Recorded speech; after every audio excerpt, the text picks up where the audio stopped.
Video ini dibuat untuk memenuhi tagihan tugas kewarganegaraan. Untuk itu, kami kelompok 2 kelas PBSIC 01 2023 mempersembahkan sebuah video semi dokumenter dengan judul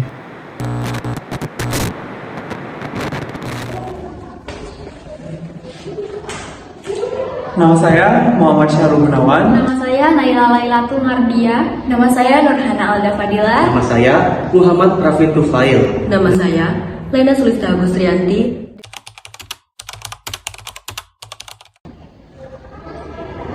Wawasan Nusantara. Wawasan Nusantara terdiri dari dua kata. Wawasan yang berarti pandangan dan Nusantara yang berarti kesatuan kepulauan yang terletak antara dua benua, yakni benua Asia dan Australia, dan dua samudra, yaitu Samudra Hindia dan Samudra Pasifik.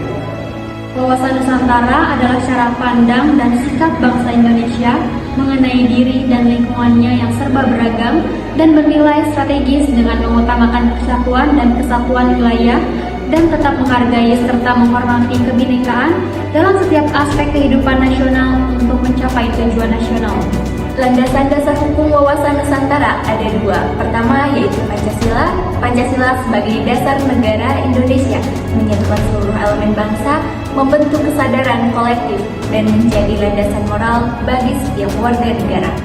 5 sila dalam Pancasila mengandung nilai-nilai yang mencerminkan semangat kebersamaan, persatuan, dan toleransi yang menjadi fondasi dalam bangsa.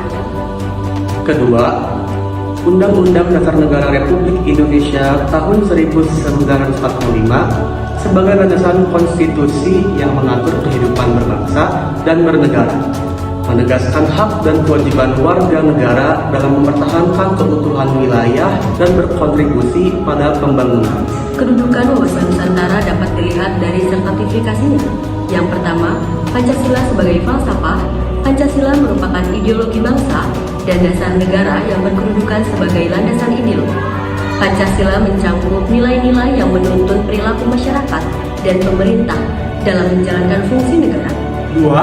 Undang-Undang Dasar 1945 sebagai landasan konstitusi negara, di mana sebagai landasan konstitusional, Undang-Undang Dasar 1945 memberikan kerangka formal bagi penyelenggaraan pemerintahan dan menjamin hak asasi manusia, sehingga menciptakan stabilitas hukum dan keadilan.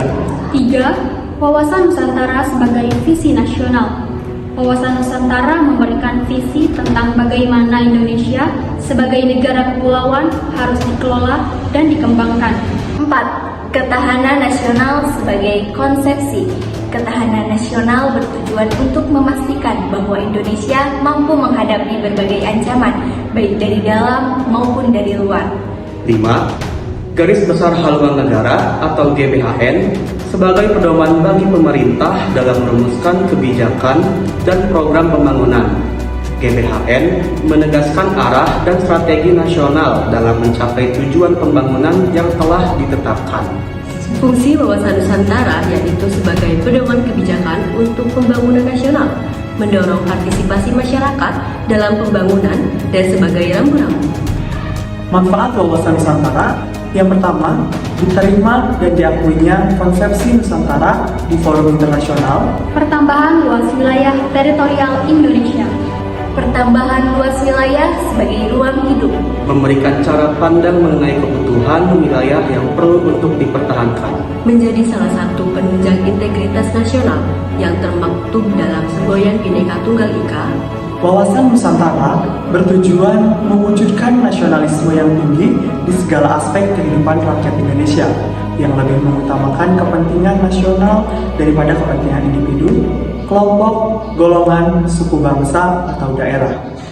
Secara umum, faktor-faktor yang melatar belakangi lahirnya konsepsi wawasan Nusantara adalah aspek historis seperti pengalaman terjajah dan adanya perpecahan, dan adanya politik divide et impera yang menyebabkan konflik, aspek geografis di mana wilayah kepulauan yang menyulitkan kesatuan dan aspek pengembangan konsepsi. Ada pula unsur-unsur menjadi dasar wawasan Nusantara. Pertama, wadah meliputi seluruh wilayah Indonesia yang memiliki kekayaan alam dan penduduk dengan aneka ragam budaya. Kedua, isi berupa cita-cita persatuan dalam kebinekaan, dan yang ketiga, laku yang merupakan hasil interaksi antara wadah dan isi. Perwujudan wawasan Nusantara salah satunya adalah perumusan wawasan Nusantara, yang dimana konsepsi wawasan Nusantara diatur dalam ketetapan MPR mengenai garis besar haluan negara atau GBHN. Wawasan Nusantara yang bersumber dari Pancasila dan Undang-Undang Dasar 1945 menekankan kesatuan bangsa dan keutuhan wilayah Indonesia dalam aspek politik, ekonomi, sosial budaya, dan pertahanan keamanan. Wawasan Nusantara terbagi dalam dua arah. Yang pertama, arah pandang ke dalam, di mana arah untuk mewujudkan persatuan dan kesatuan dalam kehidupan nasional, serta mencegah disintegrasi bangsa. Yang kedua, arah pandang keluar, di mana arah pandang untuk melindungi kepentingan nasional di tingkat internasional melalui kemerdekaan, perdamaian, dan kerjasama. Implementasi dan tantangan wawasan Nusantara diantaranya memberdayakan masyarakat, globalisasi, era kapitalisme, dan kesadaran warga negara.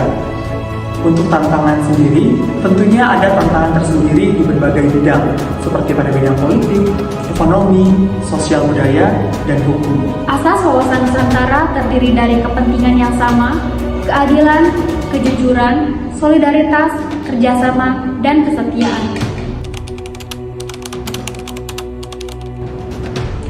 Geopolitik merupakan ilmu bumi politik. Geopolitik Indonesia mencerminkan cara pandang bangsa Indonesia terhadap dirinya dan lingkungan negara kepulauan. Geopolitik dibagi menjadi dua, yaitu geopolitik sebagai ilmu dan geopolitik sebagai ideologi. Pada abad ke-19, Friedrich Ratzel mengatakan bahwa geopolitik adalah ilmu bumi politik sebagai hasil penelitian yang ilmiah dan universal, di mana pertumbuhan negara dapat dianalogikan dengan pertumbuhan organisme yang memerlukan ruang lingkup melalui proses lahir, tumbuh, berkembang, mengerjakan hidup, menyusut, dan mati.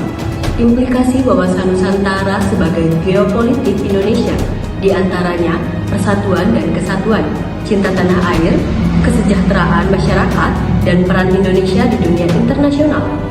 Tantangan wawasan Nusantara sebagai geopolitik Indonesia diantaranya sengketa tanah, terorisme, pencurian SDA seperti overfishing, dan kerusakan lingkungan. Sedangkan upaya yang dapat dilakukan, yang pertama yaitu diploma, penegakan hukum yang tegas, pengawasan aktivitas, konservasi lingkungan, dan desentralisasi. Salah satu studi kasus mengenai wawasan Nusantara sebagai geopolitik Indonesia adalah konflik Kepulauan Natuna antara negara Indonesia dengan negara Cina. Dan perairan Natuna Utara secara perairan nasional sejumlah kapal sebelumnya melakukan di mana terjadinya tumpang tindih batas maritim antara Indonesia dengan Cina, terjadinya eksploitasi sumber daya alam, dan peningkatan ketenagaan antara Indonesia dengan Cina yang menyebabkan ancaman stabilitas. Dampak bagi Indonesia jika Kepulauan Natuna diambil alih oleh Cina diantaranya kehilangan kedaulatan, adanya eksploitasi sumber daya alam, dan akan mempengaruhi keamanan maritim Indonesia. Upaya penyelesaian yang dapat dilakukan antara lain penguatan hukum nasional, pembangunan infrastruktur dan keamanan, meningkatkan pendidikan dan pemberdayaan masyarakat, dan meningkatkan pengamanan di Kepulauan Natuna. Kesimpulannya, wawasan Nusantara adalah konsep yang menjadi cara pandang dan sikap bangsa Indonesia dalam mengutamakan kesatuan dan persatuan wilayah. Yang dipengaruhi oleh sejarah dan kondisi geografis, konsepsi ini memiliki 3 unsur, yaitu wadah, isi, dan tata laku. Implementasi wawasan Nusantara harus terlibat di berbagai sektor, termasuk politik, ekonomi, dan sosial budaya. Meskipun banyak tantangan yang terdapat dalam wawasan nasional, Untuk bisa melewatinya harus menerapkan asas-asas wawasan Nusantara seperti keadilan, solidaritas, dan kerjasama.